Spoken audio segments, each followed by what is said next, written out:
Welcome back to Around the Campfire. Thank you so much for joining us. I'm Jamie Somley, Marketing Director here at Northwoods. Today, we're continuing our discussion of website RFP do's and don'ts and sharing tips to help organizations improve their website RFPs to get the best possible responses and estimates. If you missed part one, you can catch it anytime at nwsdigital.com/around the campfire. Joining me again is Jim Brophy, Group Director of Digital at Northwoods, and J.R. Samples, Regional Solutions Director.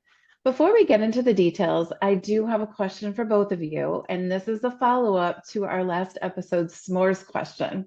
So I recently saw someone on social media post about using a croissant in place of graham crackers, and Oh, I'd never seen or gosh. thought about that before. So I'm curious to know if either of you ever replace your graham crackers with something else when you're making s'mores. Not no, but heck no. I'm just too stunned to answer the question. I'm with you, JR. I thought, oh my goodness, that is like the richest possible dessert. It's already rich enough, and then you add a croissant to it. So I don't think my stomach could handle it. I would unfollow those people on social media. Exactly. Exactly. All right. Well, now that we've gotten that critical question out of the way, let's go ahead and dive in. So, in our last episode, we covered a handful of the key mistakes that we see companies make with their website RFPs. You both had touched on not starting the process early enough, being ambiguous, predetermining a CMS platform, not pursuing website strategy, and the importance of planning for content development. So we covered a lot last episode. But today, let's continue the discussion with our next mistake, which is forgetting to include or not describing your third-party integration requirements. So it's really important for vendors to know what your existing tech stack looks like and what pieces or parts of it need to be integrated with your website. So I'll throw this out to Jim to start. How exactly does sharing your tech stack and your integration needs provide for a better RFP response? Yeah, this is a big one. See this oftentimes run the gamut across all the proposals and RFPs that we see. I think the big takeaway for me is the more your potential vendors kind of understand your integration needs up front, the better your estimate is certainly going to be. The other components of that is your timeline, because not understanding what's involved in those integrations, that's going to impact your timeline dramatically.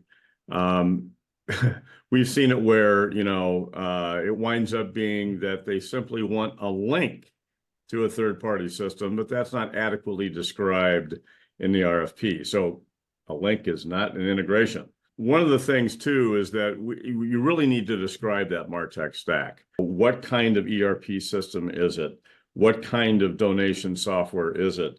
Those types of things. Try to be as specific as you possibly can. Likely, if there's a Q&A segment of the RFP timeline, a lot of your questions are going to be around that integration with third-party software.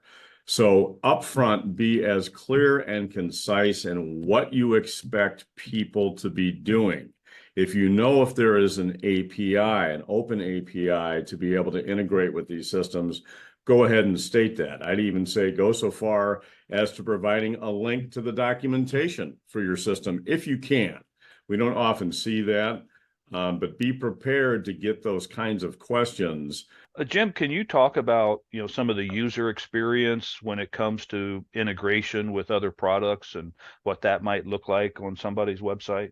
Yeah, that's a great question, JR, especially since now we're seeing a lot more attention being paid to consistency of the UX, and then some of the compliance laws that are coming into effect over the next year. So as an example, oftentimes we'll see people want us to integrate with a donation piece of software, and there's some really good ones out there. And it all depends on budget, what you want the transaction to look like. The experience is once the user leaves the website to the actual donation software. I think there's a couple of things to really keep in mind. One is that branded user experience. Third-party donation software, for example, is getting better about allowing your vendor partner to come in and modify the CSS and the look of the interface to match the branding of the mothership website, right? The last thing you want to do is when somebody is contemplating making a donation, they're on your website, it looks great, you've got a great user experience, and you click donate and it opens up a whole new window. Nothing looks the same. You've obviously left that website to go somewhere else. And that puts kind of a speed bump in front of the user, like, where am I now? What am I doing? Is this associated with it? And it takes a little bit of work or thought for the user to make sure they're in the right spot. And we see that often. So having the ability to modify CSS, that template, if you will, or that, user interface to match what you have to the utmost is really going to be important for engagement and ultimate conversion, which of course is a donation. The other aspect of this that is really starting to gain some traction is that of accessibility. And oftentimes we see that some of these third-party systems, again, unless they're a big heavyweight or a big brand, which also is expensive, if they're using maybe something that's not as well known, in all likelihood, it's not going to be totally accessible. Especially when you talk about assistive technologies, keyboard controls, screen readers, that kind of thing. So you got to make sure that you have that ability to talk to that vendor, to make sure that they have accessibility to the extent that they can, because at the end of the day, you're responsible for that. If there happens to be any kind of a question or litigation, or you get a phone call from an attorney that says my user can't use this. So, branding, accessibility, consistent look and feel, it's all very important that when you're evaluating these third parties that you can, bring those together to create that effective user experience. So in some way, the RFP needs to reflect, these important details, because otherwise the estimate's going to be wrong and the time frame's going to be wrong, right? It can, but that's another reason to have a strategy too, which we talked about in the last session, right? And during the strategy phase, we can tease that out. We'll be able to go in and take a look at if they may have an incumbent vendor right now, and that's fine if they do. But one of the things that we would do is we would evaluate that for that seamless transition, making sure that they have modifiable CSS, making sure that they're accessible, all those questions. We'll vet the current incumbent, and then we'll probably, if they're not up to snuff, we may recommend an alternative or two to make that user experience more seamless once the site's developed. So that could be teased out in the strategy. I don't know, I haven't seen a lot of people be able to really mention that because, as we've talked about, either it's a marketing person who is not a coder, so wouldn't think about that, or the procurement person, that's not on their radar whatsoever. So it might not be in the RFP. It may never make it to that where you can quantify that. But that's the real importance of having a strategy to tease those types of things out. That makes so much sense. So, Jim, given what you've explained about the complexity of integrations, this really leads into the idea of getting accurate estimates. So, what recommendations do you both have for teams that are issuing RFPs to ensure that they're getting the most accurate estimate possible? That's a good question, and I think it ties into everything we've talked about thus far. Obviously, a website strategy is going to allow you to really define requirements, right? Beyond the strategic part of it and thinking, because then you can tease out all the integrations, you can tease out, the page layouts, talk to users, understand their journey, all of that, to be able to then quote on a design and build following that. Short of that, if the strategy area is not something that can be done right away and we need an entire estimate, again, it's just looking at that detail. The level is in the details. JR, we got a kind of an RFI recently where they gave us a complete rubric around the CMS and the requirements of the users.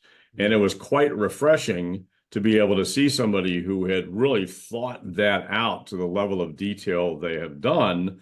We still have questions, but it really got us down the right path in terms of asking the right questions to get that clarity and detail.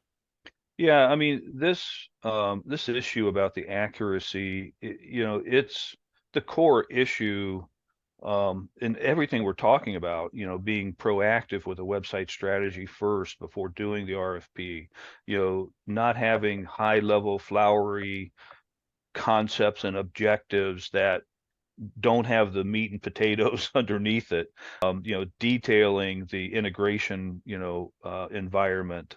Um, we used to call some of these RFPs and their projects, uh, uh, and CLP stands for Career Limiting Project, because if the estimate is wrong and it's not thoroughly detailed, it becomes a nightmare on the implementation side, really, for the client, because now you're doing change orders, you're going back for more money, it's embarrassing to everybody. And so really, I think even the core issue of why we're doing this podcast is to eliminate as many of the risks, to RFPs as we can. So there you go. Yeah, and to that end, I mean, we've gone from the ridiculous to the sublime here. One of the more, I would say, ambiguous RFPs we received, after we took a look at it, asked a lot of clarifying questions, still not getting a whole lot of detail. We submitted a bid, and then upon award, we were able to find out where all the competitive bids came in at.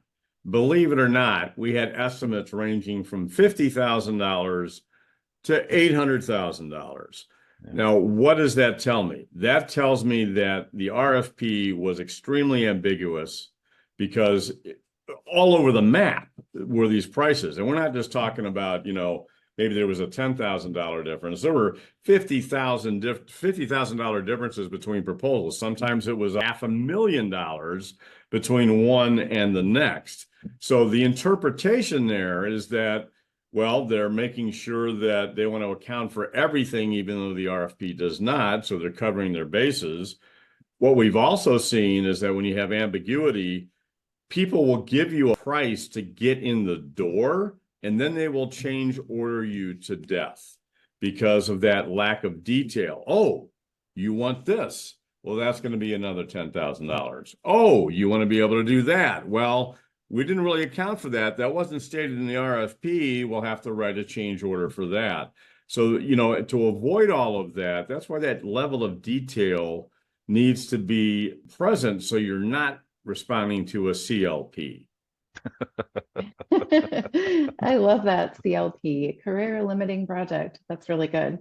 Speaking of that, and playing off what you were both just talking about, how does the idea of organizations having evaluation criteria play into this too?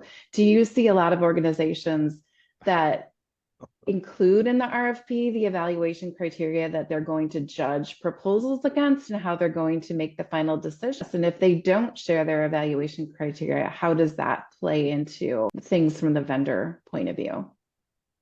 So I'm laughing through your question, Jamie, because of Jim shaking his head and some of the information that came to light to us recently in terms of how some of the evaluation is handled. And what we found was there were individuals selected, as you might think, to evaluate the RFPs. And as you might think, each one kind of did their own privately, and then they ended up, sharing them with the evaluation team. But once again, there was a complete, variance in how they were assessing, scope of services, for instance, or common references. So I think, what I've learned is, I think that process is okay. It's good for people to get their independent idea. But then I think there has to be some level of consensus of the group, where they bring their evaluations back, and in a group setting, they discuss those, because a technical person is going to have much more clarity on the technical side of things. A marketing person may have much more to say on marketing things. But what I'm not talking about is compromising the scores. What I'm talking about is consensus of the scores. And that was completely missing in this other situation. Jim, I'll turn Yeah, it over to you. this is one of my pet peeves. To answer your initial question, Jamie, we do see people including the criteria. But again, as with any RFP, they run the gamut. And sometimes it leaves me scratching my head as to why they're placing so much weight on this particular area versus this particular area. And so that's just something that through experience we've learned to try to navigate through. But JR's right. I mean, we've looked at scorecards, and we've also served as a consultant for CMS selection, oftentimes. And that scorecard is very, very important. I don't think it can be, or it should not be, like 3 criteria. This needs to be somewhat comprehensive. And when you're looking at a website ecosystem, you're talking about, things such as understanding of the proposal requirements. That's important, and that should be stated in the RFP. How do you handle design? How do you handle development? What are your post-launch services? What does your support look like? How do you charge for these types of things?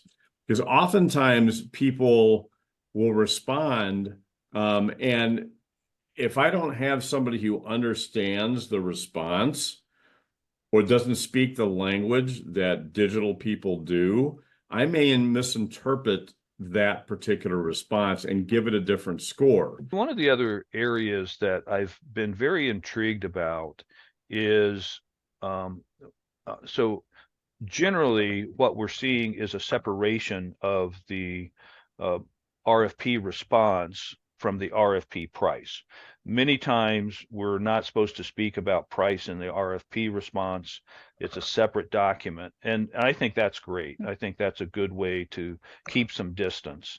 And then at the end, you come back and you look at that. But what I'm concerned about is that there's been cases where they have stacked ranked the bidders' proposals based on price. And what that looks like is they'll give us a weighing of price of 20% of the overall.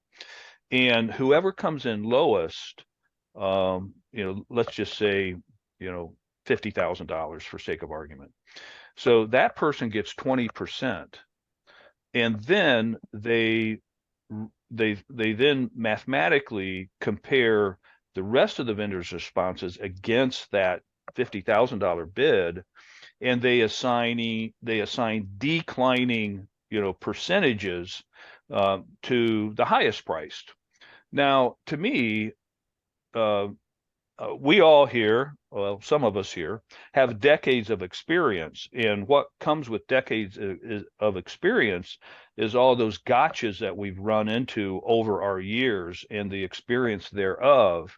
And so it's not necessarily unusual for us to be at the upper end of the price range, because we're thinking about things very broadly, everything from branding over to deployment and content migration. And so sometimes we then get penalized because our estimate is actually more detailed and accordingly higher, but yet the way they're scoring the pricing sometimes ends up to our detriment, and that seems counterintuitive.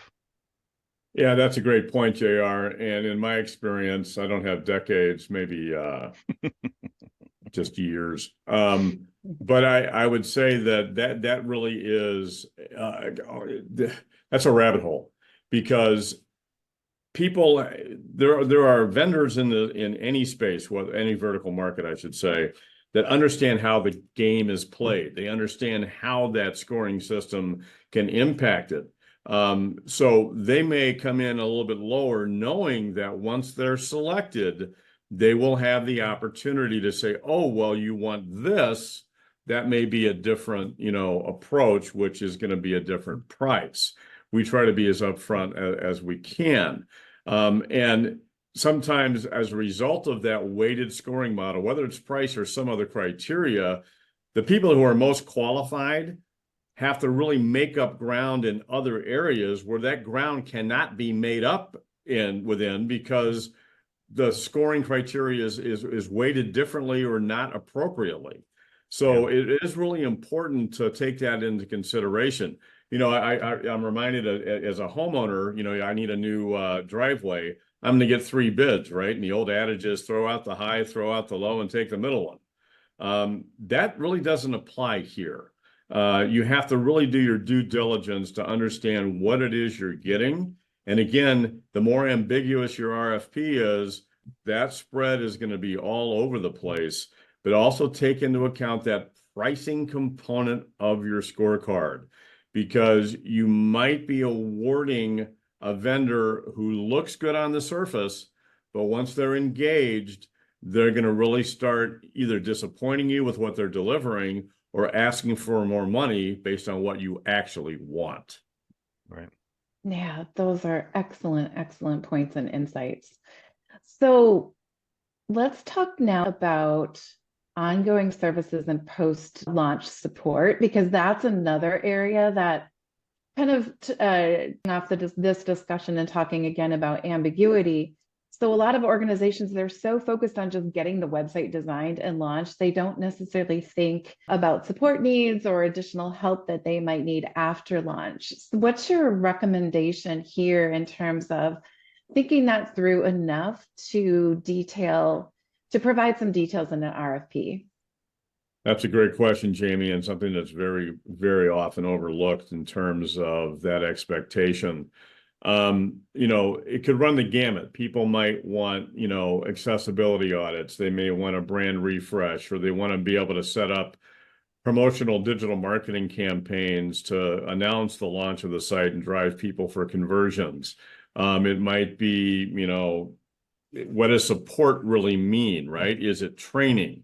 Is it help desk? Is it a ticketing system? Is it, writing content? I mean, it can really run the gambit. So a lot of times people will package support and just be very, very high level. Well, you get training, you get a help desk, you get this. Okay, what does that mean, right? So if you can be really prescriptive about what you're looking for, and at the very least, try to quantify what it is. So if you're, let's say you're in higher education, we want to run a couple of recruiting campaigns once the site is done. Let's say that these will last 6 months and they're targeting non-traditional students. What would that look like? That gives me enough to sink my teeth into, because if I'm a qualified vendor in that space, I know exactly what you're talking about. I know what the duration is. I know what your target audience is. And if I've done it often enough times, which I have, I can craft something around that. A strategy then to tease that out too. I mean, it all comes back to that, right? Because, if there are those support types of questions, we want campaigns. We might want to, update the navigation using our analytics or whatever. Let's detail that out in the strategy, and then we can give you a really good price for that long-term support you're looking for. Right. In general, I'm a big fan of a post-launch budget. And what, again, with a few years experience, as Jim mentioned, what I've seen, unfortunately, over the years is people haven't had a redesign of their website for, 4 years, 5 years, 6 years. And they are desperate for all of the current capabilities that come with a content management system in 2024. And so they throw a lot of things in that are appropriate, but in some cases that raises the price significantly. And the other thing is, in some cases, you can't bite off more than you can chew. And what I mean by that is you have these desires, but they have to be matched by a practicality in terms of even what you can consume. But when people are only given a choice to redesign every 4 years, then they want everything they can. And we think that's kind of a bad plan. We think there ought to be a complete, comprehensive website redesign, as we're speaking to in this series. But there also has to be a budget for ongoing improvements, whether it's personalization, navigation, accessibility. And so we really encourage people to have the vision for what the post-launch budget would be, and as Jim says, to really nail that, so that we can quote accurately. Yeah, it's not one and done. I mean, you Right. don't have this big, great redesign and then you're good for 5 years. That Right. just can't happen. The market changes too quickly.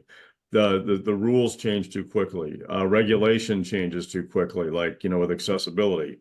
It's an example that's constantly evolving. Privacy and security concerns, that's constantly evolving. So, I understand it from, if I'm the VP of marketing or director of marketing in an organization and I put a budget request in, sometimes I get it, sometimes I don't. But just not for the website should be your mindset. It should be, here's the website, and then I'm going to need support, ongoing care, nurturing, and feeding of my digital ecosystem, which is so vitally important to my business. I can't just set it and forget it and come back in 4 years and then do it all over again. This is it's an evergreen opportunity to really improve and react to the market dynamics and to make sure that your awareness and your engagement opportunities are as crystallized as possible going forward. Excellent point. Mic drop. Boom. Good ending. Boom. So on that note, are there any other tips or advice or insights that you would like to share, given everything we've discussed already? Is there anything else that you would like to the audience with before we wrap up this series on RFP do's and don'ts? I think the most important thing to remember is that this is a process, and most people don't do it a lot, right? It's when that 2 or 3 or 4 or 5 year period pops up. Do a little bit of homework, do a little bit of research. There's a lot of stuff available, as you can imagine, out there. Some of it not so good, some of it very good. Tips and tricks like this podcast series that will help you craft an RFP. I would say that the more you can talk to the parties involved, if you're allowed to, the better. I would strongly consider, wherever possible, having 2 types of RFPs: your strategy, then your design, build, and support. If you can do it that way, you are going to succeed. You're going to get better quality responses, especially for the design and build. And you're going to be able to spend the appropriate amount of time with people, making sure that everything you want and your users' needs are accounted for. I think that's the most important thing. Give yourself enough time, do your research, and please, if at all possible, do a website and UX strategy phase before you try to build the entire ecosystem. Excellent. Excellent. Well, thank you both so much for joining me for our RFP do's and don'ts series. This is a great way to kick off our new Around the Campfire podcast. Thanks to all of you in the audience for joining us, and you can catch new episodes of Around the Campfire in coming weeks, focused on a wide variety of digital topics. So until next time, enjoy some s'mores, and we'll meet you around the campfire again soon. Thanks. No croissants. Thank you. No Reese's peanut butter cups. Dark Thank you so chocolate. much. Yeah.